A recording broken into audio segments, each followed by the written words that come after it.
Hello बच्चों, मेरा नाम Pawan Kumar Gupta, team physics CLC Sikar. हम डिस्कशन करने वाले हैं हमारे मिड सेशन टेस्ट सीरीज के टेस्ट नंबर 6, जिसमें टॉपिक कवर होगा इलेक्ट्रोस्टैटिक्स और करंट इलेक्ट्रिसिटी। पहले पैराग्राफ की शुरुआत करते हैं। एक सॉलिड कंडक्टिंग न्यूट्रल स्फीयर है रेडियस a का, जिसको सराउंड किया हुआ है स्फेरिकल शेल 4a से 2a रेडियस का, और इससे 4a डिस्टेंस पे एक क्यू चार्ज पॉइंट चार्ज रखा हुआ है। आपसे पूछा गया है चार्ज जो सॉलिड स्फीयर पाएगा ग्राउंडिंग के बाद। हमने क्या किया, सिस्टम जमाने के बाद जो अंदर वाले स्फीयर था उसको ग्राउंड कर दिया। तो आपसे पूछा है कि अंदर वाले स्फीयर पे कितना चार्ज आएगा और बाहर वाले का पोटेंशियल कितना होगा। ठीक है, तो एक बार हमें ये सारी चीजें बतानी है, तो हम शुरुआत करते हैं सॉल्यूशन की।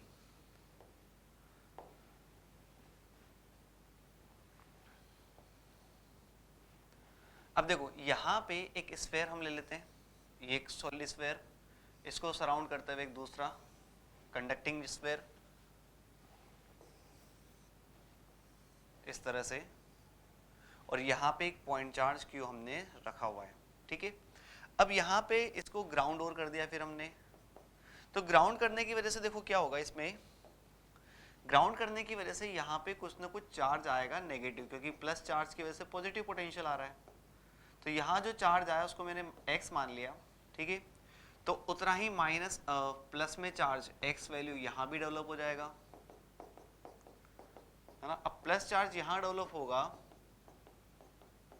जितना -15 है उतना ही प्लस इस पे अंदर डेवलप होगा, और उतना ही माइनस फिर इसकी बाहर की लेयर पे आ जाएगा, क्योंकि ओवरऑल ये बाहर वाला स्फीयर क्या है बेटा, न्यूट्रल है ना, इस तरह से। तो अगर ये वैल्यू को मैं x मानता हूं तो इधर भी वैल्यू वाइज x ही आएगा और इधर भी वैल्यू वाइज x ही आएगा। बस पोलरिटी आपको इस तरह से याद देखना है, अंदर वाले माइनस फिर प्लस फिर माइनस।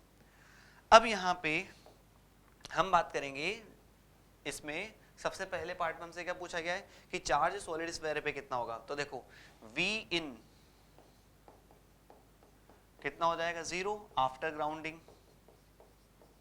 अब ग्राउंडिंग की वजह से V इन 0 हो जाएगा, तो देखो खुद की वजह से कितना आएगा, kx/a।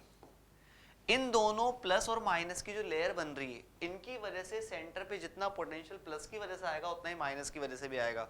तो ये इंड्यूस चार्ज जो सेकंड शेल पे आया, वो दोनों लेयर, अंदर वाली प्लस लेयर और बाहर वाली minus layer, equal and opposite potential create करेगी, इसलिए कोई पोटेंशियल वहां नहीं बनेगा। हम चाहे तो एक बार लिख सकते हैं, है ना। ये अगर मैं x मानता हूं तो ये -x है ना बाई 2a और k plus x by 2a,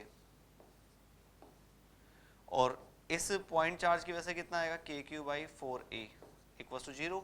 तो इससे x कितना आएगा, -q/4। माइनस तो फिर हमने दिखाई दिया था कि माइनस पोलरिटी बनेगी, क्योंकि ये चार्ज पॉजिटिव है, पॉजिटिव ने पॉजिटिव पोटेंशियल बनाया, तो ग्राउंडिंग करने के बाद 0 पोटेंशियल होना चाहिए, इसलिए उस पर नेगेटिव चार्ज आना ही पड़ेगा।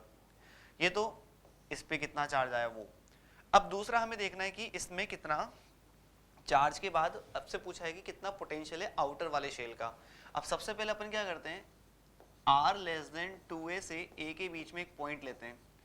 तो इस पॉइंट पर देखो इलेक्ट्रिक फील्ड कौन प्रोड्यूस करेगा। मान लो मैंने यहाँ पे एक पॉइंट एज्यूम किया हुआ है, मैंने एक यहाँ पॉइंट एज्यूम कर लिया, इस p पॉइंट पे इलेक्ट्रिक फील्ड इस तरफ होगा, माइनस की तरफ। लेकिन हमें पता है ये जो अंदर वाला पॉजिटिव शेल जो बनेगा वो अपने अंदर तो कोई फील्ड बनाएगा नहीं, तो यहाँ पे जो सारा फील्ड हो माइनस की वजह से होगा, है ना। तो ये P पॉइंट जो अपन ने यूज किया, उस P पॉइंट पे देखो क्या हो जाएगा, EP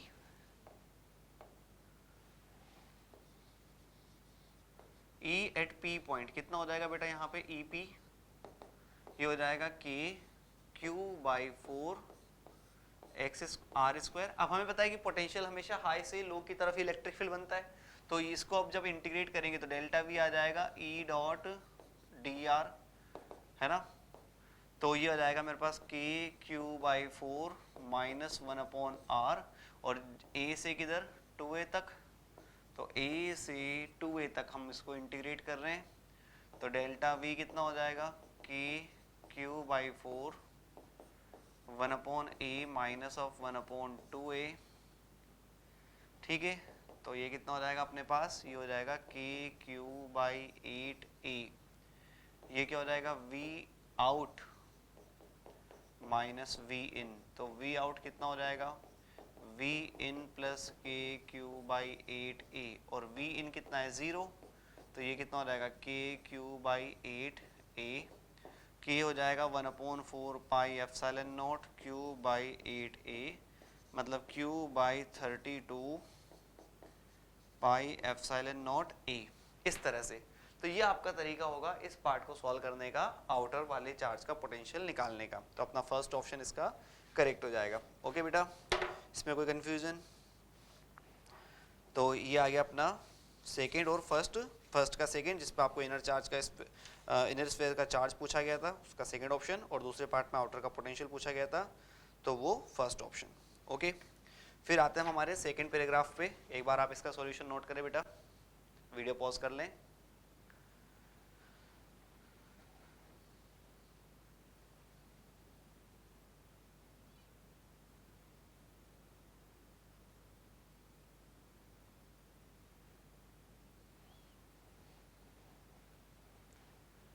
अब देखिए, आपको पैराग्राफ 2 में एक सर्किट गिवन है और इस सर्किट में आपको I1 I2 की डायरेक्शन गिवन है, ठीक है।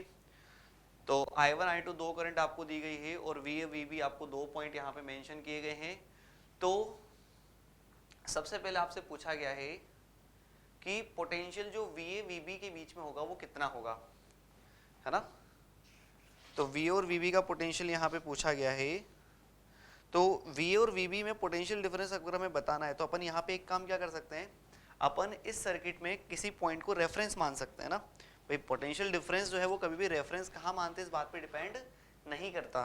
तो मैं इस सर्किट में अब क्या करता हूँ, मैं इस सर्किट में इस B पॉइंट को रेफरेंस मान लेता हूँ। तो अब इसमें अगर मैं B पॉइंट को रेफरेंस मानता हूँ तो देखना क्या होगा, मैंने यहां इसको ग्राउंडेड कर दिया, ठीक है, 0 वोल्ट। ओके, तो अब ये 0 है तो यहां से 20 बैटरी की वजह से कितना पोटेंशियल डिफरेंस डेवलप होगा, +20 का, तो यहां आ जाएगा 20 वोल्ट। तो ये सारे पॉइंट्स का पोटेंशियल 20 वोल्ट होगा, ठीक है। अब 20 वोल्ट का, ये 5 वोल्ट की बैटरी लगी हुई है ना, 5 वोल्ट की अगर बैटरी लगी हुई है तो इसमें कितना हो जाएगा मेरे पास 25, है ना। ये कितना हो जाएगा, ये भी हो जाएगा 25, क्योंकि इधर से 5 वोल्ट की बैटरी लगी हुई है।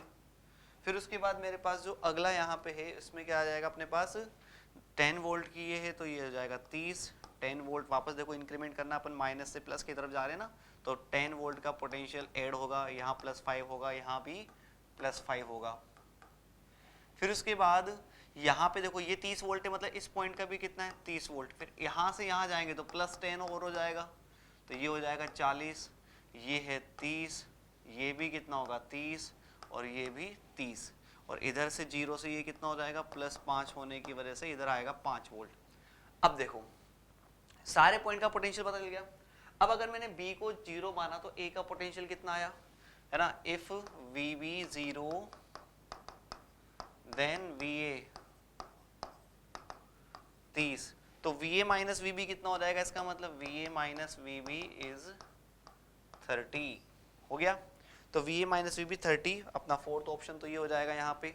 उसके बाद अपना आता है अगला कि इसमें पावर कंज्यूमशन आपसे पूछा है कि टोटल पावर कंज्यूमशन कितना है। तो उसके लिए अपन क्या करेंगे, टोटल पावर कंज्यूमशन के लिए यहाँ पर सबसे पहले इसमें अपन सारी करंट निकाल लेते हैं। तो देखो ये I1 करंट कितना आ जाएगा, ये वाली करंट देखो, ये वाली करंट आ जाएगी I1 बराबर potential difference 30 minus 25 divide by 5, 1 ampere. तो ये आ जाएगी 1 एम्पियर करंट। इधर कितनी आ जाएगी, ये आ जाएगी अपने पास 30 माइनस 25 बाई 25 यानी कि 5/25, तो यानी कि 1/5 ये आ जाएगी। इधर से कितनी करंट आएगी 40 माइनस 30 बाई 10, तो ये आ जाएगी 40 minus 30 by 10, that is 1 ampere, है ना। फिर इधर तो कोई रेजिस्टेंस नहीं, इधर कितनी करंट आएगी 25, 30 माइनस 25/25, ये आ जाएगी 1 एम्पियर करंट। ओके, अब देखो और इस वाले सर्किट में कितनी आ जाएगी करंट, ये वाली ब्रांच में 20 माइनस 0/20, ये भी 1 एम्पियर। अब देखो अपन को सारे रेजिस्टेंस की करंट पता लगी, तो पावर कैसे निकालेंगे, पावर हो जाएगा I² इंटू R। इसमें करंट कितनी है 1 का स्क्वायर इंटू 5, फिर इसमें करंट कितनी है 1/5 का स्क्वायर इंटू 25। फिर उसके बाद इसमें करंट कितनी है अपने पास, इसमें है 1, तो ये आ जाएगी 1 का स्क्वायर इंटू 10। फिर इसमें करंट कितनी है, 3 रेजिस्टेंस तो हो गए, अब चौथा ये बचा, इसमें कितनी है 1 का स्क्वायर इंटू 25, और ये कितना है 1 का स्क्वायर इंटू 20, तो कितना हो जाएगा 5, 25 25 50 और 10 60, 60 और ये कितना हो जाएगा 61, तो 61 मतलब कि अपना सेकंड का आंसर कितना रहेगा, इसमें जो पावर पूछी है बी ऑप्शन 61 करेक्ट हो जाएगा। ओके, कोई कंफ्यूजन यहाँ तक? ठीक है, तो इस तरह से अपना ये दोनों पैराग्राफ कंप्लीट होते हैं। नोट करें बेटा यहाँ तक इसको।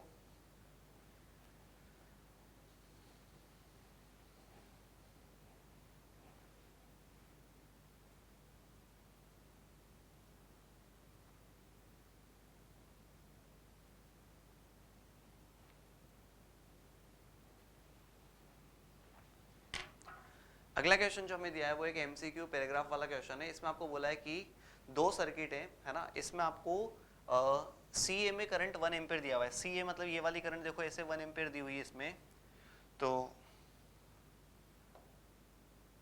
देखना अब यहाँ पे करंट आपको दी हुई है 1 एम्पियर, तो ये I1 कैसे लिखेंगे अपन, E1 अपॉन 2 + 4, और ये आपको 1 दिया है, इसका मतलब E1 कितना है 6। फिर इसी तरह से ये I2 जो है वो आपको दी गई है, तो I2 देने के बाद क्या हो जाएगा अपने पास, ये I2, तो I2 कितना हो जाएगा E2 अपॉन 4 + 2, और ये 2 एम्पियर दिया हुआ है, तो E2 कितना हो जाएगा मेरे पास 6 और 2 12 एम्पियर, 12 वोल्ट है ना, तो 12 वोल्ट आ जाएगा E2 की वैल्यू। ओके, तो अपन को जो करंट दी हुई है उसका हिसाब से अपन ने E1 E2 निकाल लिया। अब E1 E2 को मैं यहाँ मेंशन कर देता हूँ, ये हो जाएगा 6 और ये हो जाएगा 12। कोई कंफ्यूजन इसमें? अब इन्होंने क्या बोला है कि A को A डैश से अपन ने कनेक्ट किया और B को B डैश से कनेक्ट किया। अब कनेक्ट करने के बाद का जो सर्किट बनेगा ना उसको मैं यहाँ बनाता हूँ, देखो है ना, कनेक्ट करने के बाद जो सर्किट बन रहा हूँ मैं यहाँ बना रहा हूँ 4 2, ये है 6 वोल्ट, कनेक्ट कर दिया अपन ने। इधर कौन सा है, इधर 2 है, ये आ जाएगा 4 E2, ये कितना है 12 4। अब ये पॉइंट देखो ग्राउंडेड है, ये पॉइंट कौन सा था, A dash A C D भी ग्राउंडेड था, B, इधर B डैश और इधर D डैश। ओके, अब इन्होंने बोला कि अपन ने इन दोनों को कनेक्ट कर दिया, ये नए कनेक्शन अपन ने बनाए। ठीक है, तो ये कनेक्शन बनाने के बाद अब आप देखना ग्राउंडेड की वजह से क्या इफेक्ट आ रहा है वो देखना है ना। ये अगर पोटेंशियल 0 वोल्ट है तो ये पोटेंशियल कितना आएगा 6 ऊपर, यानी कि 6 वोल्ट। फिर अगर ये 6 वोल्ट है तो देखो इधर तो 0 वोल्ट ही है ना, ये भी 0 ये भी 0 क्योंकि A डैश ग्राउंडेड था। फिर अगर ये 0 है तो ये भी 0 ये भी 0 ये भी 0, और इधर का पोटेंशियल कितना आ जाएगा 12 ऊपर तो 12। अब देखो C से A में जो रेजिस्टेंस है उसके अक्रॉस डिफरेंस कितना है 6 - 0/2, तो जो ICA आएगा वो कितना आ जाएगा आपके पास 3 एम्पियर, और जो यहाँ से C से A डैश की तरफ करंट जाएगी IC डैश A डैश वो कितना आ जाएगा आपके पास 12 - 0/4, ये भी कितना आ जाएगा 3। मतलब दोनों ही करंट इसमें कौन सी जाएगी, इसमें दोनों ही करंट आएगी अपने पास 3 और 3, तो CA और C डैश दोनों 3 एम्पियर आ जाएगी। पहले 1 और 2 एम्पियर थी लेकिन कनेक्शन के बाद 3 एम्पियर करंट जाएगी। सिंपल सा देखो, आपको केवल कॉमन ये जो रेफरेंस पोटेंशियल मान के अपन करते हैं अलग अलग पॉइंट्स का पोटेंशियल निकालना, वो आपको यहाँ देखना था। ओके बेटा, फर्स्ट क्वेश्चन कंप्लीट होता है, एक बार सॉल्यूशन नोट कर लें इसका।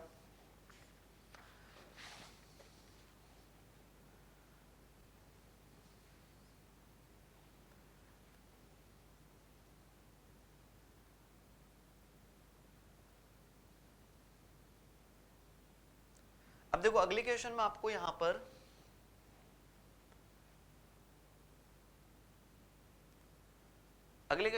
बैटरीज जो है वो दी गई हैं R1 R2 R3 are internal resistance and E1 E2 E3 are EMF of cell. ठीक है, तो आपको इसमें कौन सा करेक्ट है आपको ये बताना है। सबसे पहले इक्विवेलेंट इंटरनल रेजिस्टेंस आपसे पूछा गया है, तो एक बार इंटरनल रेजिस्टेंस की हम बात करेंगे तो देखना इंटरनल रेजिस्टेंस के लिए अपन क्या करेंगे यहाँ पे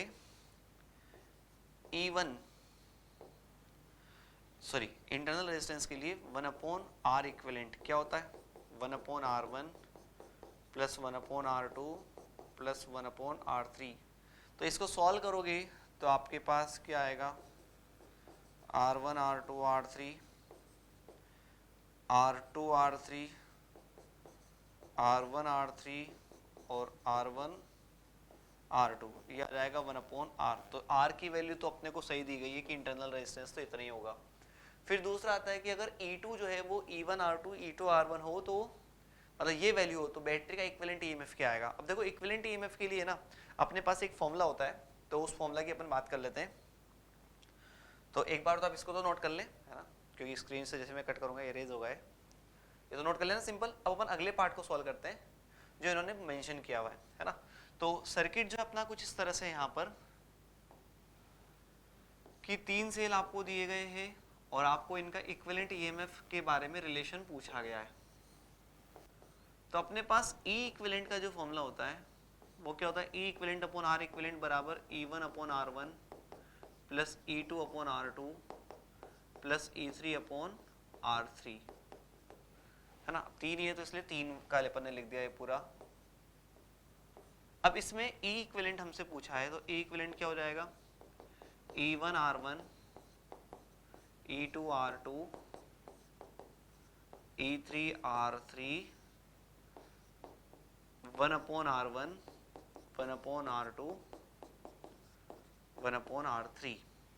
तो देखो ये तो अपना E इक्विवेलेंट का फॉर्मूला है ना। अब इस E इक्विवेलेंट के फॉर्मूला में अगर अपन बात करते हैं कि इन्होंने दिया है कि E3 को अगर मैं E1 R2 plus E2 R1 upon R2 plus R1 जितना यूज कर लूं तो फिर मेरा इक्विवेलेंट ईएमएफ भी E3 आ जाएगा। तो एक बार अपन क्या करते हैं इस चीज को यहाँ पुट करते हैं, ठीक है। इसको अपन यहाँ पे ऑलरेडी कंसिडर कर लेते हैं कि E इक्विवेलेंट चलो E3 आ गया होगा। तो क्या हो जाएगा 1/R1 plus 1/R2 plus 1/R3 बराबर E1 upon R1 E2 upon R2 E3 upon R3। अब यहां से इसको मैं सॉल्व करूंगा तो E3 1/R1 R2 plus R1 एक तो ये आ जाएगा। फिर E3 अपॉन R3 को मैंने बाहर निकाल लिया, ये क्या हो जाएगा E1 R2 plus E2 R1 R2 और E3 R3 को मैंने इधर रख दिया। देखो ये तो पूरा कट गया, है ना। फिर इससे क्या आ जाएगा मेरे पास E3 बराबर E1 R2 plus E2 R1 upon R1 plus R2। भाई ये कटने के बाद फिर इससे ये भी कट जाएगा। फिर तो इसका मतलब देखो मेरे पास क्या हुआ कि जो क्वेश्चन में दिया ना उसको अपन ने उल्टा यूज किया है कि क्वेश्चन बोल रहा है कि अगर ऐसा हो तो E इक्विवेलेंट E3 आएगा। तो अपन ने एक बार E इक्विवेलेंट को E3 मान के E3 की वैल्यू निकाल ली E1 E2 के टर्म्स में, है ना। तो मैच कर रहा है इसका मतलब, तो मेरा ये ऑप्शन सही हो जाएगा। और तीसरा ऑप्शन क्या बोल रहा है कि बैटरी का जो इक्विवेलेंट ईएमएफ है वो E1 plus E2 plus E3/3 होगा। ऐसे तो अपन कभी फॉर्मूला लेते नहीं है, ऐसे थोड़ी कि तीनों बैटरी का एवरेज ईएमएफ निकाल लो, वो नहीं करते कभी पैरेलल में। बेसिक फॉर्मूला पैरेलल कॉम्बिनेशन का ये होता है। तो इस केस में सेकंड ऑप्शन सही है, फर्स्ट सही है। और फोर्थ ऑप्शन बोल रहा है कि इक्विवेलेंट ईएमएफ तीनों पे E1 E2 E3 और R1 R2 R3 तीनों पे डिपेंड करता है। बिल्कुल सही बात है, तीनों पे डिपेंड कर रहा है ना। तो अपना सेकंड का फर्स्ट सेकंड और फोर्थ करेक्ट होगा। अगले क्वेश्चन बात है थर्ड पे।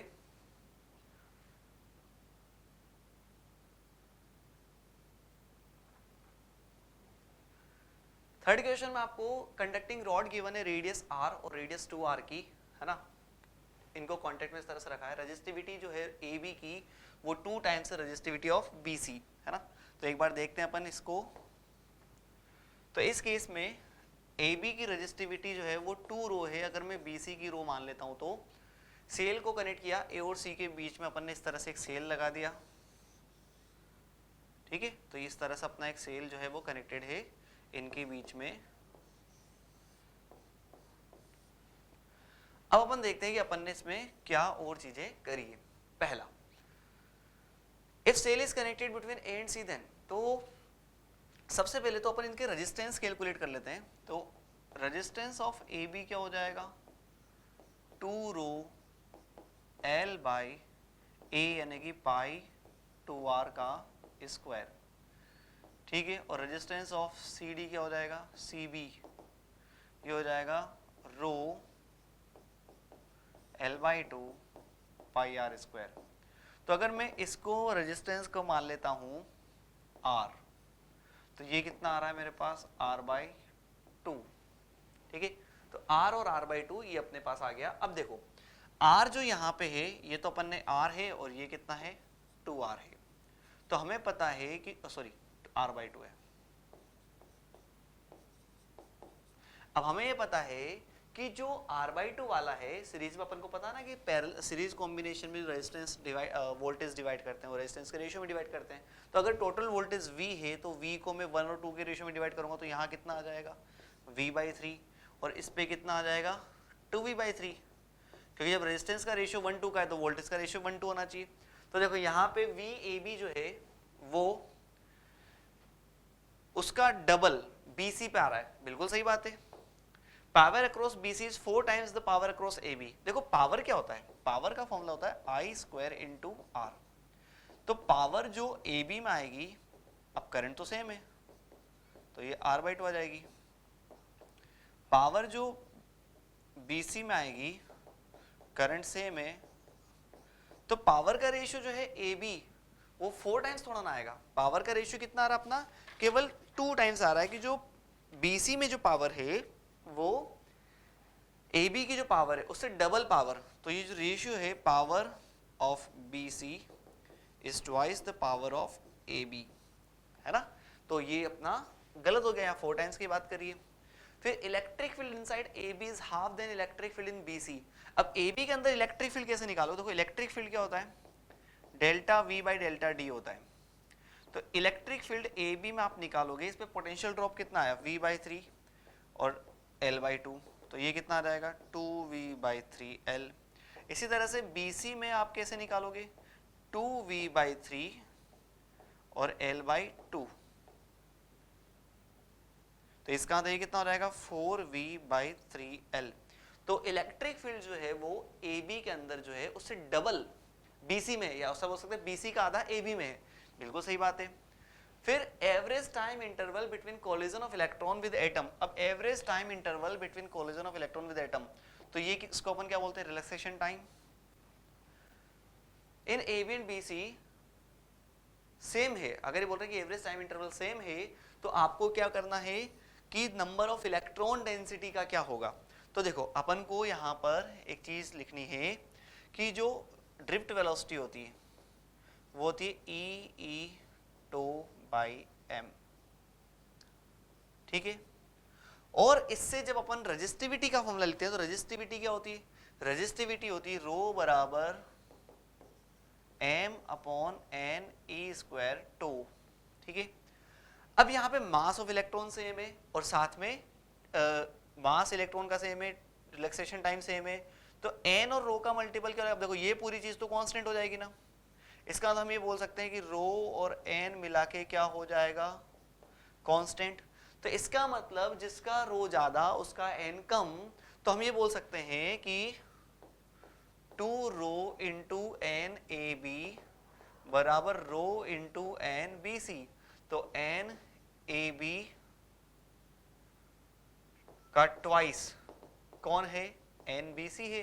तो एन बी सी, अब यहां पे देखो क्या बोला कि then number of electron density in AB is half the number of BC। सही बात है भाई, इसका तो BC वाले का तो आधे है ना AB में, तो अपना यहाँ पे फर्स्ट, थर्ड और फोर्थ तीनों सही हो जाएंगे, कोई कंफ्यूजन बेटा इसमें। फिर आते हैं हमारे अगले क्वेश्चन, फोर्थ क्वेश्चन पे। तो एक बार यहां तक नोट करें।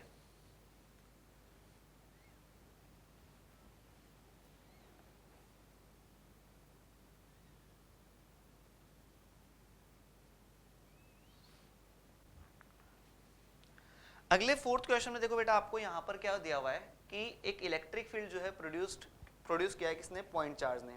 पॉइंट चार्ज ने जो इलेक्ट्रिक फील्ड प्रोड्यूस किया है उसको यहाँ पर 2 पॉइंट आपको दिए गए हैं, एक तो है 3,3 और एक है 2,0। उस पे फील्ड जो आ रहा है वो 7.28 वेक्टर फॉर्म में दिया हुआ है। तो आपको बताना है कि चार्ज की पोजीशन क्या है, एक्स कोऑर्डिनेट क्या है, एक्स एक्सिस पे है कहाँ है, उस चार्ज का वैल्यू क्या है, और साथ में पोटेंशियल ओरिजिन पे कितना है, ये सारी चीजें उन्होंने पूछी है। चलो एक बार बढ़ते हैं अपन इसमें क्वेश्चन पे आगे। तो देखो यहां पर देखो अपन एक कोऑर्डिनेट सिस्टम लेते हैं, इसमें कुछ पॉइंट्स आपको मेंशन किए गए। पॉइंट कौन कौन से, देखो एक तो है 2,0, एक है 3,3, ये वाला पॉइंट। अब 2,0 और 3,3 है ना, ये पॉइंट अपने पास है 2,0, 3,3। अब यहाँ पे 2,0 पे जो फील्ड है ना, देखो उसकी डायरेक्शन क्या दी गई है, 2,0 पे फील्ड की डायरेक्शन दी गई है इस तरह से। अब देखो पॉजिटिव चार्ज का फील्ड जो है वो रेडियली आउटवर्ड होता है ना, इसका मतलब पॉजिटिव चार्ज यहाँ कहीं रखा होगा, है ना। तो मैंने मान लिया इसका ये पोजीशन कोऑर्डिनेट ये इधर से डिस्टेंस x और ये डिस्टेंस 2 मान लेता हूं मैं, ठीक है। तो अब इस केस में ये चार्ज q यहाँ रखा हुआ है, तो सबसे पहले तो अपन इसी पॉइंट को देखते हैं। सबसे पहले आपको b पॉइंट जो था वो तो ये वाला था, है ना, और ये a पॉइंट, इस पे फील्ड देखो, फील्ड हमेशा रेडियली अवे होता है ना, तो फील्ड इस तरह से रेडियली अवे जा रहा होगा ऐसे, इस तरह से। अब इसका जो यूनिट वेक्टर दिया हुआ, उस यूनिट वेक्टर को ऑब्जर्व करो, उसमें x कंपोनेंट कितना है 4 और y कंपोनेंट कितना है, j कंपोनेंट कितना है 3, मतलब कि ये एंगल जो है वो 37 डिग्री बनेगा। tan इनवर्स 3/4 37 होता है ना, 37 होने का मतलब फिर ये एंगल भी 37 होगा। ये कितना है 3, ये कितना है 3 प्लस x, ये यहां तक की डिस्टेंस। इसका मतलब सबसे पहले EA से, है ना, अपन ये बोल सकते हैं कि tan 37 जो है वो है 3/4 इक्वल्स टू 3/3 प्लस x। इसका मतलब x कितना हो जाएगा 1, और x तो अपन नेगेटिव डायरेक्शन में माना है, इसका मतलब इसका कोऑर्डिनेट क्या हो जाएगा -1,0। तो जो अपना एक ऑप्शन था कि फर्स्ट ऑप्शन की x कोऑर्डिनेट -2 है, वो तो गलत हो गया क्योंकि x कोऑर्डिनेट तो -1 आ रहा है। अब अपन बात करते हैं, अपन को डिस्टेंस पता लग गई, अब अपन b पे देखते हैं। EB कितना दिया हुआ है KQ/x प्लस 2 का स्क्वायर, और ये वैल्यू कितनी दी अपन को, ये वैल्यू दी अपन को 100, है ना।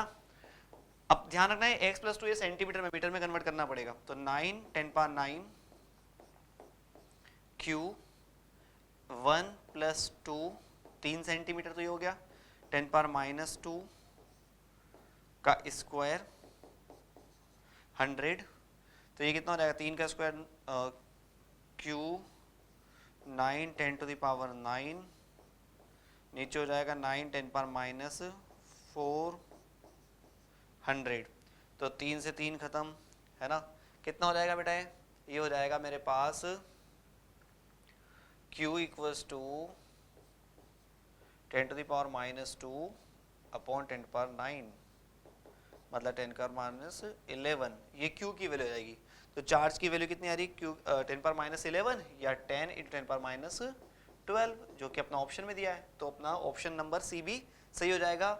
चार्ज x एक्सिस पे, ये भी बात सही है। और अब चार्ज आने के बाद आपको पोटेंशियल एट ओरिजिन बताना है, तो V ओरिजिन कितना हो जाएगा यहाँ पे, V ओरिजिन होगा इस केस में कि Q/x 9 10⁻9 10⁻11 1 10⁻², तो ये कितना हो जाएगा 9 10⁻0, तो ये हो जाएगा अपने पास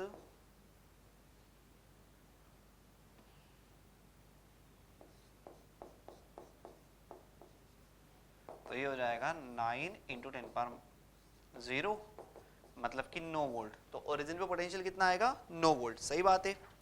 फिर आते हैं हम हमारे अगले क्वेश्चन पे, एक बार नोट करें बेटा इसको।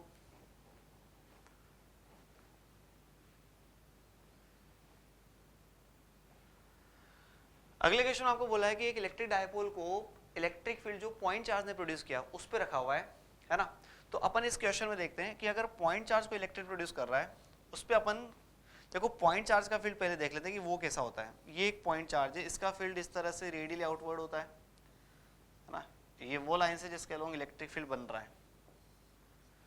अब यहाँ पे ये बोल रहे कि एक डायपोल को आपने रखा तो इस पे टॉर्क फोर्स लगेगा क्या, तो देखो electric field by point charge किस तरह का होता है, नॉन यूनिफॉर्म। नॉन यूनिफॉर्म मतलब देखो ये लाइंस जो है वो आपस में पैरेलल लाइंस तो नहीं है ना, ये तो एक तरह से डाइवर्जिंग लाइंस है, तो ये हमेशा नॉन यूनिफॉर्म फील्ड को रिप्रेजेंट करता है। इसका मतलब नेट फोर्स जो डायपोल पे है कभी भी जीरो नहीं हो सकता, इसका अंदर डायपोल एक्सपीरियंस करेगा एक फोर्स को, ये बात सही है ना, कि आप किसी भी कंडीशन रख दो हमेशा उस पर नेट फोर्स तो लगेगा।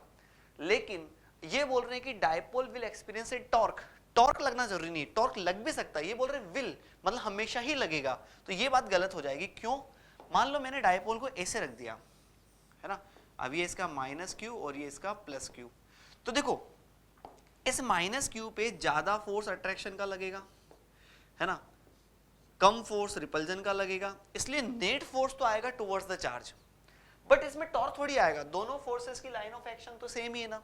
इसलिए अगर मान लो एक सेम रेडियल लाइन के अलोंग आपने रख दिया डायपोल को, तो उस केस में डायपोल पे टॉर्क नहीं लगेगा, और इसके अलावा आप तिरछा रखो तब तो लग जाएगा। मतलब डायपोल पे टॉर्क लग भी सकता नहीं भी लग सकता, तो हम कंफर्म नहीं कह सकते कि हमेशा वो टॉर्क एक्सपीरियंस करेगा ही सही, ये तो गलत हो गया। फिर थर्ड केस में बोल रहे हैं कि एक ऐसा पाथ पॉसिबल है जो कि क्लोज्ड नहीं है, जिसपे work required to move the dipole is zero, जिसपे डायपोल को घुमाने में काम जीरो करना पड़ेगा। तो देखो यहाँ पे मान लो ये इलेक्ट्रिक फील्ड को मैंने इस तरह से r डिस्टेंस पे डायपोल को रख दिया, ठीक है। अब मैं इसी डायपोल को इस तरह से यहाँ तक रोटेट करके इसी डिस्टेंस सेम रखते हुए, सर्कुलर पाथ में सेम रखते हुए इसी पोजीशन में लेके आ जाता हूँ, ठीक है। तो पहले भी देखो इसका डायपोल मोमेंट की डायरेक्शन क्या थी, p के अलोंग, तो पहले भी p और e में एंगल जीरो बन रहा था, अब भी p और e में एंगल जीरो बन रहा है। कोई चार्ज की पोटेंशियल एनर्जी ना तो डिस्टेंस चेंज करी अपन ने, तो किसी भी सिस्टम ऑफ चार्ज की डिस्टेंस चेंज नहीं करी अपन ने, डायपोल को खाली u से u घुमा के लेके आ गए। तो इस तरह से बाद में इसको रखना कैसे है, फिर ये प्लस क्यू इधर और माइनस क्यू इधर। तो इस केस में क्या किसी भी पॉइंट चार्ज सिस्टम की पोटेंशियल एनर्जी चेंज हुई क्या, नहीं। तो क्या आपने डायपोल पे वर्क किया, नहीं किया, तो कार्य जो वर्क है वो शून्य है, जीरो है, बिल्कुल सही बात है, थर्ड ऑप्शन सही है। Dipole can be in stable equilibrium, stable equilibrium तब बोलते हैं जब नेट फोर्स जीरो हो और नेट टॉर्क भी जीरो हो, लेकिन यहाँ ऐसा नहीं है, इसलिए डायपोल कभी भी स्टेबल इक्विलिब्रियम में नहीं हो सकता क्योंकि फोर्स जीरो नहीं है, ठीक है। तो अपना फर्स्ट और थर्ड इसके करेक्ट ऑप्शन हो जाएंगे। अगला अपन बढ़ते हैं सिक्स्थ पार्ट पे, एक बार नोट कर लें इसको, सिक्स्थ पार्ट। अब सिक्स पार्ट में देखें आप, यहाँ पे आपको दो कंसेंट्रिक होलो कंडक्टिंग स्फीयर गिवन है, r और 2r के, चार्ज माइनस क्यू और 3q है, इनर स्फीयर इज ग्राउंडेड। अब वापस इनर स्फीयर को आपने ग्राउंड कर दिया, ठीक है। तो ग्राउंड करने के बाद क्या होगा वो समझ लेना। अब देखो इस पे मान लो पोटेंशियल x है, चार्ज 3q है, तो ग्राउंड करने का इसका नेट पोटेंशियल कितना हो जाना चाहिए, जीरो, यानी कि kx बाई r के 3q बाई 2r 0, तो इससे x कितना आ जाएगा, माइनस 3q बाई 2। अब देखो पहले उस पे चार्ज था माइनस q, अब है माइनस 3q बाई 2, तो माइनस q से माइनस 3q बाई 2 हो रहा है, मतलब इलेक्ट्रॉन इनर वाले स्फीयर पे आ रहे हैं, सही बात है, electron will flow from ground to inner sphere, तभी तो चार्ज और नेगेटिव हुआ है ना। Electric potential energy of inner sphere increase, देखो इनर स्फीयर की इलेक्ट्रिक पोटेंशियल एनर्जी, किसी भी शेल की इलेक्ट्रिक पोटेंशियल एनर्जी कैसे लिखते हैं, kq स्क्वायर अपॉन r, साथ में 0.5 टाइम्स और आता है। तो अब इस पे देखो चार्ज का तो स्क्वायर करना है, पहले चार्ज का मैग्नीट्यूड था q, अब है 3q बाई 2, तो मैग्नीट्यूड वाइज तो चार्ज इंक्रीज हुआ ना, इसका मतलब पोटेंशियल एनर्जी भी इंक्रीज होगी। टोटल चार्ज पूरे सिस्टम का डिक्रीज हुआ, वो सिस्टम ऑफ बहुत स्फीयर है ना, तो देखो पहले टोटल चार्ज कितना था 2q, अब टोटल चार्ज कितना है q और माइनस 3q और माइनस 3q बाई 2, यानी कि प्लस 3q बाई 2 बचेगा, तो 2q और इस सिस्टम का टोटल चार्ज कितना आ रहा है 3q बाई 2, तो 2q से 3q बाई 2 सिस्टम का टोटल चार्ज तो घट रहा है, ये भी बात सही है। Final potential of outer sphere जो है वो इंक्रीज हो रहा है, आउटर स्फीयर का फाइनल पोटेंशियल इंक्रीज हो रहा है, ये बोल रहे हैं। तो देखो डिक्रीज हो रहा है, तो देखो पहले वी आउट क्या था, के माइनस क्यू बाई आर के 3q/2r। अब v आउट कितना है k -3q/2 upon r k 3q/2r। तो देखो ये वाला पार्ट तो सेम है फाइनल आउटर पोटेंशियल में, लेकिन ये जो अंदर वाले का पोटेंशियल था पहले कम नेगेटिव तो अब ज्यादा नेगेटिव है, इसलिए ओवरऑल पोटेंशियल जो है वो डिक्रीज होगा। तो अपना फोर्थ ऑप्शन भी यहाँ पे 6 का सही हो जाएगा। कोई कंफ्यूजन इसमें? ओके, तो ये अपना यहाँ तक 6 क्वेश्चन इस सेक्शन के कंप्लीट होते हैं। नोट करें एक बार बेटा। बच्चों हम आते हैं हमारे अगले सेक्शन में, इसमें आपको इंटीजर वैल्यू के क्वेश्चंस सॉल्व करने हैं। तो पहला क्वेश्चन जो आपका है उसमें आपको एक इनफाइनाइट सीरीज दी हुई है और आपको बोला है कि सी और डी के बीच में हम कौन सा रेजिस्टेंस डालें ताकि जो नेट रेजिस्टेंस है वो कितने नंबर ऑफ सेक्शंस हैं उस बात पे डिपेंड ना करे। तो देखो मैं मान लेता हूं कि मैंने यहाँ पे एक कोई एक्स रेजिस्टेंस डाला होगा, ठीक है। अब उसके बाद ये पूरा सेक्शन जो है इसका इफेक्टिव भी अगर एक्स आ जाए, है ना, तो फिर क्या होगा, इस पूरे सेक्शन को हटा के आप x जोड़ोगे तो फिर देखो वही सेक्शन बन गया आर एक्स आर सीरीज में, उसके पैरेलल में आर, फिर उस पूरे को हटा के वापस x जोड़ोगे। ऐसे करते करते यहां भी अल्टीमेटली क्या आ जाएगा, x ही आ जाएगा। ये बात समझ में आ रही है ना आपको? तो ऐसे समझो कि अगर मैं यहाँ कोई वैल्यू x जोड़ता हूं तो ये तीनों का सीरीज और उसके साथ इस r का पैरेलल वो क्या होना चाहिए, वो भी x होना चाहिए, है ना, ताकि फिर इस पूरे को हटा के x रख दें इस जगह, फिर इस पूरे को हटा के x रख दें, इस पूरे को हटा के x रख दें, ऐसे हटाते हटाते फिर फाइनली x बचेगा। तो यहाँ पे मेरा कंसेप्ट क्या कहता है कि r plus x plus r, ये तो तीनों सीरीज, उसके साथ एक पैरेलल, और इसका इफेक्टिव भी क्या होना चाहिए, x होना चाहिए। तो देखो क्या आ जाएगा, 2r plus x into r, 2r plus x plus r is x। तो ये कितना हो जाएगा बेटा, 2r square plus x r, 3rx plus x square. तो इससे x square minus plus of 2rx minus of 2r square 0। ये अपने पास क्या आती है बेटा, एक क्वाड्रेटिक इक्वेशन आ रही है। इस क्वाड्रेटिक इक्वेशन को सॉल्व करोगे तो x इक्वल्स टू क्या हो जाएगा, minus of b plus minus b square. B square क्या हो जाएगा अपने पास, minus 4ac upon 2a। a का मतलब 1 है ना, तो 2a का मतलब 1। तो कितना हो जाएगा बेटा, माइनस में 2r plus minus 4r square और 8r स्क्वायर 12r स्क्वायर,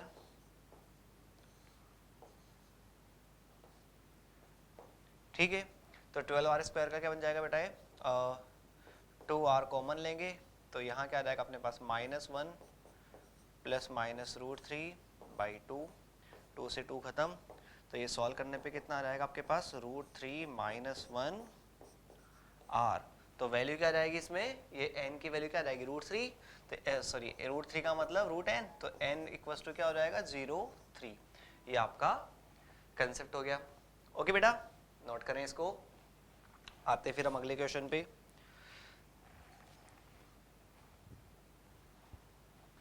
बच्चों दूसरे क्वेश्चन पे आते हैं। दूसरे क्वेश्चन में आपको ये बोला है कि स्विच S1 S2 S3 को इस तरह से रखना है कि यहाँ पर करंट जो है वो मिनिमम हो बैटरी से। बैटरी से करंट मिनिमम कब होगा, अच्छा ये यहाँ पे तो 2 ओम रेजिस्टेंस है, ठीक है। अब यहाँ पे बैटरी से करंट मिनिमम कब होगा, जब रेजिस्टेंस मैक्सिमम हो। रेजिस्टेंस मैक्सिमम रखने के लिए मुझे सारे स्विच को क्या रखना पड़ेगा, ओपन रखना पड़ेगा। तो जब इनको ओपन रखेंगे तो देखो सर्किट कैसा बन जाएगा, 1 ओम 24 वोल्ट, 6 ओम इधर आ गया, ये 6 और 6 दोनों कौन से कॉम्बिनेशन में, सीरीज, तो 12, और ये वाला 6 उसके साथ पैरेलल, फिर उसके बाद 2 और 2 का इफेक्टिव क्या हो जाएगा, 1। तो देखो टोटल रेजिस्टेंस कितना आएगा, 12 और 6 का पैरेलल कितना आता है, 4, तो टोटल रेजिस्टेंस आ जाएगा 12। तो करंट कितनी आ जाएगी, 24/1 प्लस 6 प्लस 4 प्लस 1, तो 2 एम्पियर करंट आ जाएगी। अब 2 एम्पियर करंट की वजह से ए और बी में ड्रॉप कितना आएगा, देखो 2 एम्पियर करंट जब यहाँ से जाएगी तो 2 एम्पियर करंट यहाँ दो हिस्सों में डिवाइड होगी, इसमें डिवाइड होगी 1 एम्पियर और इधर से डिवाइड होगी 1 एम्पियर। तो इस 1 एम्पियर के से ए और बी के अक्रॉस ड्रॉप कितना आ जाएगा, V A minus V B आएगा आई, यानी कि किसमें 2 ओम में करंट और रेजिस्टेंस कौन सा वाला 2 ओम का।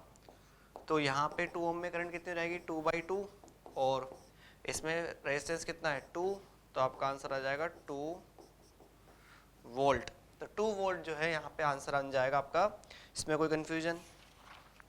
तो ये आपका सेकेंड क्वेश्चन जो है वो कंप्लीट होता है, नोट करें इसको। फिर उसके बाद आते हैं हम हमारे थर्ड क्वेश्चन पे। तो थर्ड क्वेश्चन जो है इसमें देखिए, पर नोट कर लिया इसको।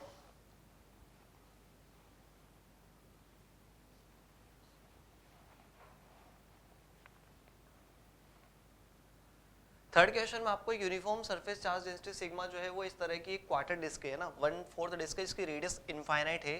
तो इनफाइनाइट की तरफ ये डिस्क जा रही है, मतलब इनफाइनाइट लेंथ की है।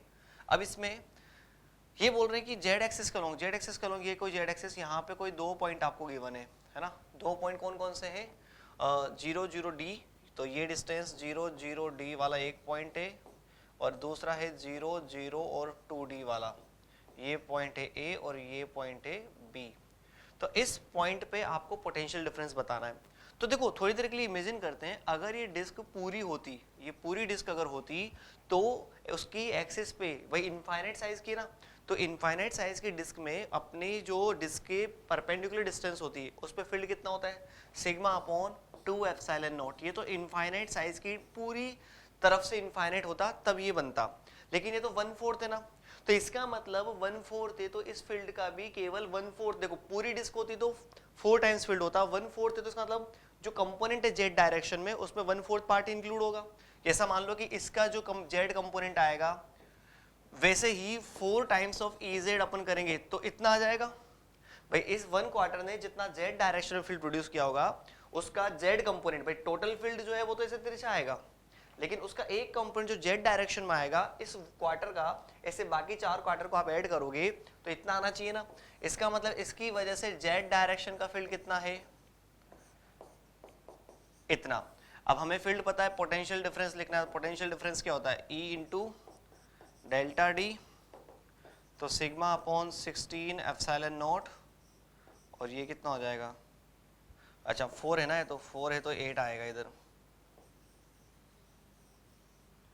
d, और d कैसा है 2d माइनस डी से, तो ये कितना आ जाएगा सिग्मा अपॉन 8 एप्सिलॉन नॉट। तो क्या आंसर बन जाएगा आपका 8 sigma d upon 8 epsilon not.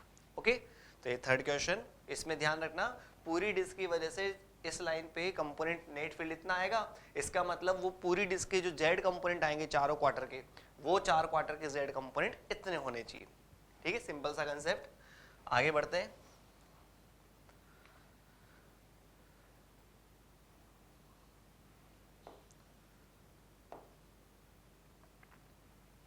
अब आपको यहाँ पे एक कोन दिया हुआ है, उस कोन के लिए एक सेमी इनफाइनाइट लेंथ का वायर दिया हुआ है, तो आपको क्या बोला है कि टोटल फ्लक्स और बेस से जाने वाले फ्लक्स का रेशियो बताना है ना। तो देखो टोटल फ्लक्स तो क्या होता है, टोटल फ्लक्स होता है summation of Q in divide by epsilon not. अब इस कोन के अंदर टोटल कितना चार्ज है, टोटल चार्ज है देखो लैम्डा डेंसिटी है और 2r लेंथ इसकी है, तो इतना चार्ज इनक्लोज्ड हुआ, ये तो हो गया अपना टोटल चार्ज। अब बेस पे चार्ज कैसे निकालेंगे, तो देखो बेस पे जो इस वायर की वजह से एक फील्ड आएगा उसका कंपोनेंट क्या आएगा, E पैरेलल कंपोनेंट। ये पैरेलल कंपोनेंट कौन सा है, जो वायर है उसके पैरेलल डायरेक्शन में जो कंपोनेंट आता है, तो पैरेलल कंपोनेंट होता है K लैम्डा बाई R। अब मैं यहाँ क्या करता हूँ, एक छोटी सी इस तरह की रिंग मान लेता हूँ dr रेडियस की, dr विड्थ की है ना, तो इस रिंग से टोटल फ्लक्स कितना आ जाएगा, E पैरेलल इंटू डी, ये हो जाएगा d फाई, तो ये हो जाएगा K लैम्डा बाई R, और डी क्या हो जाएगा 2 पाई R डॉट dr। ठीक है, तो इसको इंटीग्रेट करना है 0 से लेके कैपिटल R तक बेस से कैलकुलेट करने के लिए। तो K को लिखेंगे 1/4 पाई एप्सिलॉन नॉट लेमडा की जगह lambda 2 pi as it is, d r का इंटीग्रेशन करना है 0 से r तक, तो ये कितना आ जाएगा lambda r upon 2 epsilon not. ये आ गया बेस। अब अपन को टोटल फ्लक्स और बेस के फ्लक्स का वैल्यू पूछा था, तो फाई बेस से अपन ने निकाल लिया, रेशियो निकालना है। फाई बेस कितना हो जाएगा, ये हो जाएगा lambda r upon 2 epsilon not. अब इन दोनों का रेशियो लोगे तो रेशियो क्या आ जाएगा, रेशियो आ जाएगा 4:1। ये किसका रेशियो है, फाई नेट और फाई बेस। तो ये आ गया अपने पास फाई नेट और फाई बेस का रेशियो 4। ओके, इसके बाद आते हैं हम हमारे 5th क्वेश्चन पे, जो कि अब इसमें ध्यान रखना है ये इंटीजर के अलावा नॉन इंटीजर वाले क्वेश्चन, अब इसमें न्यूमेरिकल वैल्यू आपको डालनी है, ठीक है। तो अगला 5th क्वेश्चन पे आते हैं।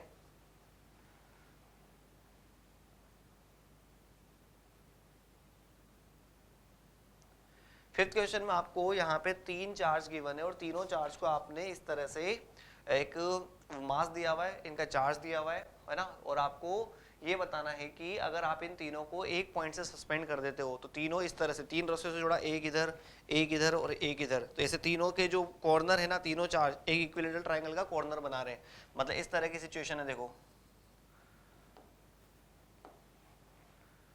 ये अपन ने यहाँ से इसको एक रस्सी से जोड़ दिया, एक चार्ज ये और एक चार्ज ये, तीनों जो है वो इस तरह से इक्विलेटरल ट्रायंगल का कॉर्नर बना रहे हैं, ये 3 चार्ज इस तरह से, ठीक है। अब यहाँ पे जब आप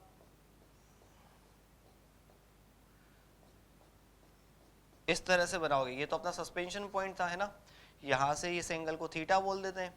तो इस चार्ज पे देखना आप कौन कौन से फोर्स लग रहे हैं, इधर वाला चार्ज लगाएगा F1, इधर वाला चार्ज लगाएगा F2, और इन दोनों का रिजल्टेंट F वो तो सेम आएगा ना, तो F क्या आ जाएगा 2F1 cos 60/2। दो इक्वल वेक्टर वैल्यू के वेक्टर हो तो उनका रिजल्टेंट ऐसे निकालते हैं, तो ये आ जाएगा 2F क्या हो जाएगा KQ²/A² और cos 30 यानी कि √3 KQ²/A²। ये तो क्या हो जाएगा अपने पास इसमें फोर्स की वैल्यू, ठीक है, इलेक्ट्रिक फोर्स। अब इसमें एक और फोर्स कौन सा लग रहा है, एक और फोर्स लग रहा है mg। तो अब इस केस में जो टेंशन आएगा यहाँ पे रस्सी का, वो टेंशन कैसे आएगा, देखो टेंशन जो है इस तरह से लगेगा, इस टेंशन के 2 कंपोनेंट बनेंगे, है ना, एक इधर और एक इधर। तो टेंशन का ये कंपोनेंट क्या आ जाएगा T sin थीटा, और ये कंपोनेंट क्या आएगा T cos थीटा। तो T sin थीटा किसको बैलेंस करेगा, mg को। T cos थीटा किसको बैलेंस करेगा, ये बैलेंस करेगा F को। तो दोनों को डिवाइड करेंगे तो क्या आ जाएगा tan थीटा बराबर mg अपॉन √3 KQ²/A²। अब tan थीटा इस ट्राइंगल के लिए आप क्या लिखेंगे, देखो tan थीटा, आप देखो यहाँ पे जो रस्सी की लेंथ है वो कितनी दी हुई है 1 मीटर, है ना, और इस ट्राइंगल की साइड लेंथ कितनी गिवन है, साइड लेंथ गिवन है 3 सेंटीमीटर। तो 3 सेंटीमीटर अगर साइड लेंथ हो तो सेंटर से कॉर्नर की डिस्टेंस कितनी होती है, देखो किसी भी इक्विलेटरल ट्राइंगल के लिए साइड लेंथ अगर L हो तो ये जो डिस्टेंस होती है ये एंगल 30 होता है ना। तो कैसे निकालेंगे अपन इसको, ये डिस्टेंस को अपन मान लेते हैं x, है ना, तो क्या हो जाएगा बेटा cos 30 L/2 x √3/2, L की वैल्यू कितनी है 3/2 x, तो x कितना हो जाएगा √3। तो इस केस में मेरे पास tan थीटा की जो वैल्यू बनेगी यहाँ पे वो कितनी बनेगी, देखो ये तो √3, अच्छा √3 सेंटीमीटर है ना, लेकिन जो L है वो तो 100 सेंटीमीटर है, तो L काफी बड़ा है ना, तो tan थीटा को ऑलमोस्ट sin थीटा की इक्वल लिख सकता हूँ, है ना। तो sin थीटा कितना है इस केस में, sin थीटा जो आएगा वो आ जाएगा अपने पास tan थीटा या sin थीटा ऑलमोस्ट सेम ले सकते हैं अपन, क्योंकि ये जो वैल्यू है थीटा वो काफी यहाँ पे x काफी छोटा बन रहा है ना, तो थीटा काफी छोटा एंगल बनेगा, है ना। तो इस केस में अब इस ट्राइंगल के लिए टेन थीटा कैसे लिखेंगे, तो इस ट्राइंगल को देखना, इस ट्राइंगल में टेन थीटा क्या हो जाएगा, इसको अपन नाम देते हैं, मान लो ये O है, ये P है और ये A है, तो टेन थीटा का मतलब क्या हो जाएगा, OP बाई AP। OP आप कैसे लिखोगे, L square minus A by root 3 का स्क्वायर, मतलब कि x जो था ना वो, और ये क्या आएगा a बाई रूट 3। अब देखो l तो बहुत बड़ा है ना, a बाई रूट 3 माइनस नहीं भी करो तो क्या फर्क पड़ेगा, इसका मतलब ये आ जाएगा l upon a by root 3। ठीक है, ये टेन थीटा की वैल्यू, तो टेन थीटा की वैल्यू में क्या डालूंगा यहाँ पर, l upon a by root 3, और ये आ जाएगा mg root 3 AQ square upon a square. अब l को मैं लिखूंगा 100, और a by root 3 basically x की वैल्यू थी ना, तो x कितना था, रूट 3 था अपने पास, तो इस पूरे की जगह मैं लिख सकता हूँ 100 अपॉन रूट 3 से रूट 3 खत्म। तो मेरे पास अब इन्होंने a दिया हुआ है, a तो अपन को दिया हुआ है, तो q की वैल्यू क्या आ जाएगी इससे, q आ जाएगा 100 KQ square, sorry just a minute, है ना, तो मैं एक बार इधर का वाला पार्ट एरेज कर रहा हूँ, है ना।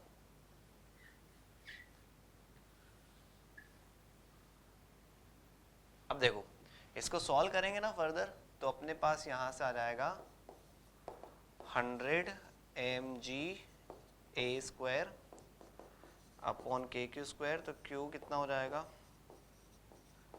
mg a स्क्वायर k और 100। ठीक है, तो mg a स्क्वायर,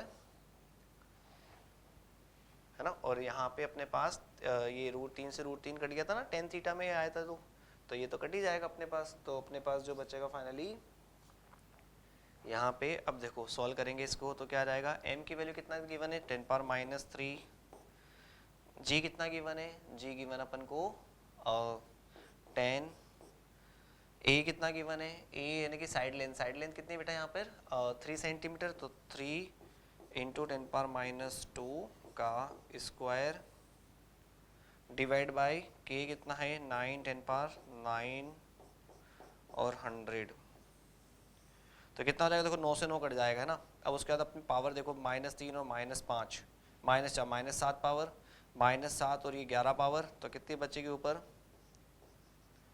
10 की पावर, ऊपर तो बचेगी -7 और नीचे बचेगी मेरे पास, इसको ही काटा नहीं है, ये थोड़ा सा को मैं वापस लिख देता हूँ, 10 to the power -3, 10 3 into 10 power -3 का स्क्वायर, ये क्या हो जाएगा 9 10 पावर 9 और 100, तो Q की वैल्यू कितनी आ जाएगी इससे मेरे पास, 10 से 9 3 का स्क्वायर से 9 कटेगा, माइनस ऊपर कितनी पावर बच रही है मेरे पास -2 है ना, तो -4 -3 -7, एक कम कर दो तो -6 पावर ऊपर बचेगी, और नीचे कितनी और बचेगी 11,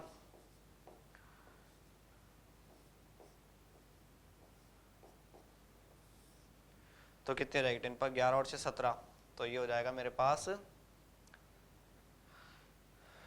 ये कितनी पावर आ जाएगी अपने पास यहाँ पे 10 पावर -17 आ रहा ना, 10 पावर -17, तो इसको मैं लिखूंगा 10 पावर -18, ऐसे लिख दूं, तो ये कितना आ जाएगा √10 10 पावर -9, अब 10 पावर -9 √10, अब √10 को कितना लिखना है मुझे 3.16, तो 3.16 10 पावर -9, और एक जीरो और बढ़ाएंगे तो कितना हो जाएगा 31.60 10 पावर -10, तो 31.60 अपना यहाँ पे आंसर बन जाएगा, तो अपना आंसर क्या हो जाएगा 31.60। ओके, तो ये अपना यहाँ पे फिफ्थ क्वेश्चन कंप्लीट होता है। फिर इसके बाद अपन बात करते हैं, एक बार सॉल्यूशन नोट कर ले बेटा, इसमें वीडियो का स्क्रीनशॉट ले लें।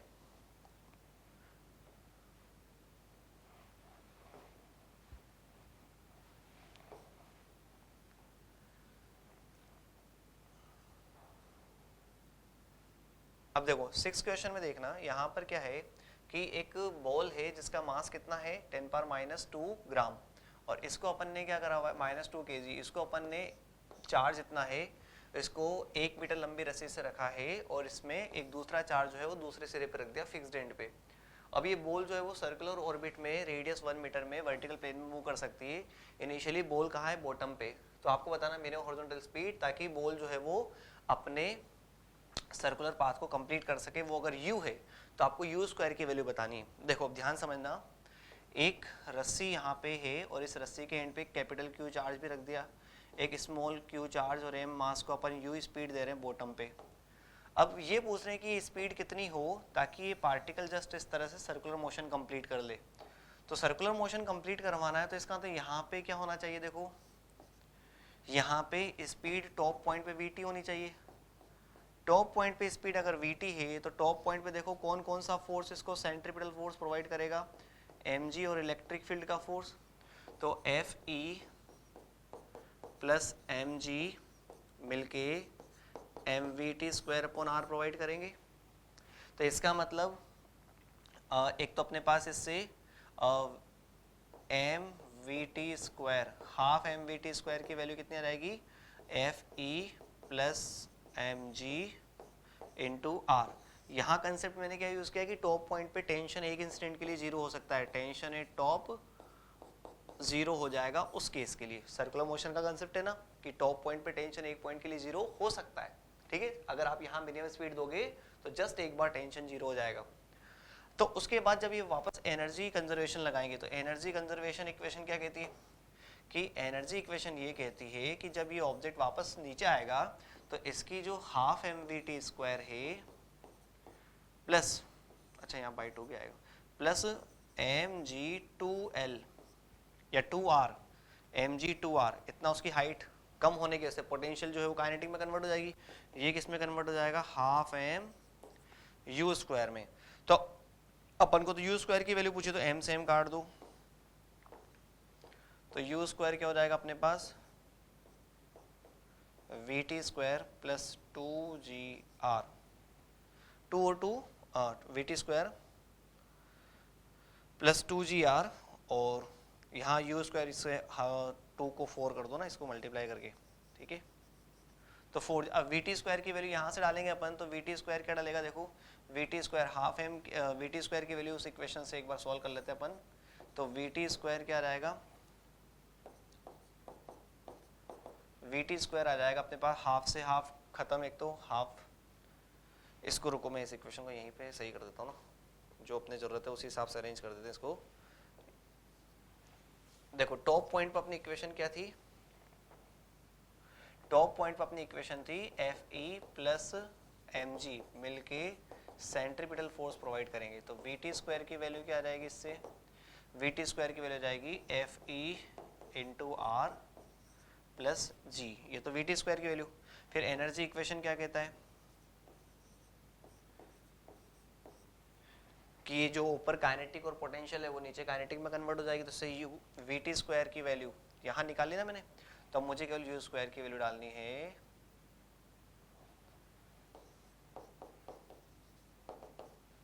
अब u² vt² की वैल्यू क्या अपने पास, vt² की वैल्यू है Fer, ठीक है, प्लस g, ये तो Fer और g इसकी वैल्यू प्लस 4gr, ठीक है। अच्छा इसमें gr यहाँ भी तो आएगा ना gr, तो ये कितना हो जाएगा Fe, है ना, Fe, और इसमें देखो अपने पास एक m भी डिवाइड होगा ना यहाँ पे, हाँ तो ठीक है, यहाँ m डिवाइड कर दिया, तो Fe/m r और 5gr, ये हो जाएगी u² की वैल्यू। अब Fe क्या हो जाएगा, देखो Fe हो जाएगा कि Q1 Q2, just a minute, 9 10⁻9, Q1 एक चार्ज कितना है 3 10⁻6, दूसरा है -3 10⁻6। अब माइनस नहीं रखना है, बस माइनस का आंसर था अट्रैक्शन फोर्स, ठीक है। तो ये हो जाएगा अपने पास इतना अट्रैक्शन फोर्स एम और आर स्क्वायर भी तो आएगा इसमें डिवाइड में, तो आर स्क्वायर इधर आर और इधर 1/m प्लस 5g, आर की वैल्यू तो 1 है, तो ये r से एक r कट जाएगा, r की वैल्यू 1 डाल दोगे, और मास की वैल्यू कितनी बेटा, मास की वैल्यू 10⁻², तो ये कितना जाएगा देखो 9 9 और 9 81, 9 9 9 81 हो जाएगा, फिर -12 -3 और ये जाएगा -2 प्लस 50, ठीक है। तो इस केस में अपन को यहाँ पर कितना मिल जाएगा 50 प्लस 8.1 मतलब कि 58.10, तो 58.10 अपना यहाँ पे आंसर बन जाएगा। कोई कंफ्यूजन इसमें? ओके, तो ये अपना इजीली आंसर बन रहा है, इसका भी नोट करें एक बार इसको। बच्चों हम बात करते हैं 7th क्वेश्चन की। 7th क्वेश्चन में आपको दो इलेक्ट्रिक बल्ब दिए गए हैं जिनको 500 वाट जो कंज्यूम करते हैं 220 वोल्ट की लाइन पे, और इनको 100 वोल्ट की लाइन से अपन ने कनेक्ट किया हुआ है। तो value of total power produced in bulb, तो 110 वोल्ट की लाइन से कनेक्ट करने पे, तो 110 वोल्ट की लाइन से जब हमने इसका कनेक्शन किया तो देखो दोनों बल्ब के रेजिस्टेंस तो इक्वल ही होंगे ना। अब आपने इनको 110 वोल्ट की लाइन से कनेक्ट किया है तो इसमें से भी आधा आधा वोल्टेज इनको मिलेगा, 55 और 55 वोल्ट ही मिलेगा ना इसमें। तो जैसे यहाँ 55 वोल्ट मिला तो इसमें क्या हो जाएगा अपने पास, देखो पावर क्या होती है, पावर जो कंज्यूम्ड पावर होती है वो होती है V²/R। अब V कितना मिलेगा इनको 55। रेजिस्टेंस कैसे निकालते हैं, रेजिस्टेंस होता है उसकी वोल्टेज, जो उसका रेटेड वोल्टेज है वो, और रेटेड पावर। तो रेजिस्टेंस जो है वो रेटेड वोल्टेज और रेटेड पावर है ना, V²/P से रेजिस्टेंस निकालते हैं। तो ये कितनी बार कटेगा, 4 बार, ये भी कितनी बार कटेगा, 4 बार, तो पावर आएगी केवल 125, है ना। तो 125 जो है वो एक बल्ब की पावर है, मतलब कहने का मतलब कि आपने 125 क्या 500/16 होगा ना, तो 500/16 होगा। तो ये तो एक बल्ब की पावर है, तो टोटल कंज्यूम पावर कितनी हो जाएगी, टोटल कंज्यूम पावर होगी 2 × 500/16 500/8, इसका मतलब कितना हो जाएगा ये, और आप काटो 4 से तो 125/2 यानी कि 62.5। ओके, तो यहाँ पे ध्यान रखना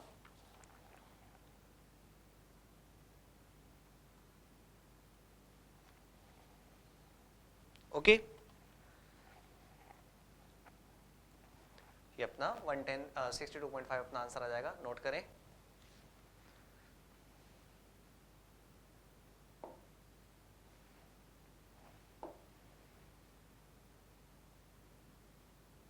अगला लास्ट क्वेश्चन इसमें आता है, इसमें आपको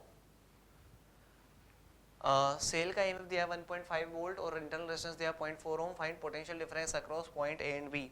अब ए और बी में पोटेंशियल डिफरेंस बताना है। देखो सेल का ईएमएफ कितना है 1.5 वोल्ट है ना, तो ये 1.5, और देखो यहाँ 1.5 कितनी बार है, 4 बार, तो एक ब्रांच का कितना हो जाएगा 6, और इसका भी कितना हो जाएगा 6।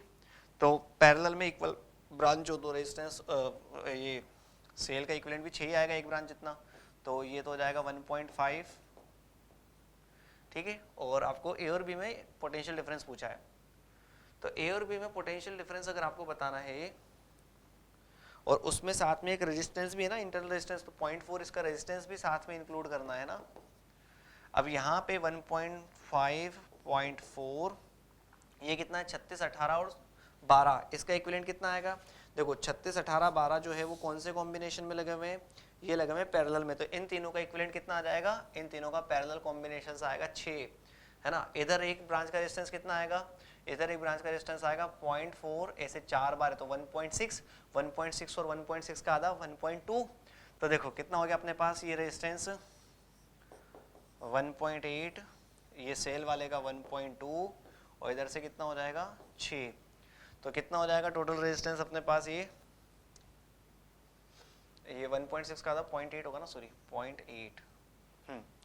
तो अब देखो टोटल रेजिस्टेंस कितना हो जाएगा, जो ईएमएफ है बाय आर नेट, उससे अपन को नेट करंट मिलेगी, ईएमएफ कितना है 1.5 और साथ में इसका भी तो बनेगा 6 वोल्ट, तो 6 माइनस 1.5 और रेजिस्टेंस कितना आ रहा है 6 प्लस 0.8 प्लस 1.8 प्लस 0.4, तो कितना हो जाएगा 1.23, तो 6 माइनस ये कितना 4.5, 4.5 डिवाइड बाय 9 है ना, तो 9 ही हो गया। तो अपने पास आधा वोल्ट करंट आ रही है, आधा एम्पियर करंट आ रही है। उसकी वजह से अब देखो वो करंट जो है ना इस तरह से निकलेगी, क्योंकि तो VA माइनस VB क्या हो जाएगा, ये सेल तो AJ क्या काम कर रहा है लोड, तो E प्लस IR, तो E कितना है 1.5 प्लस 0.5 इंटू 0.4, तो 1.5 प्लस कितना आ जाएगा 0.2, मतलब कितना आ जाएगा 1.7, तो 1.7 वोल्ट का पोटेंशियल डिफरेंस इसमें बन जाएगा। ओके, तो अपना आंसर आ जाएगा 1.7 वोल्ट। ओके, कोई कंफ्यूजन इसमें? तो ये आपका यहाँ पे डिस्कशन कंप्लीट होता है मिड सेशन का। उम्मीद करता हूँ आप लोगों ने अपने सारे कंसेप्ट जो है वो अच्छे से यूज़ किए होंगे। ओके बच्चों, thank you, all the best.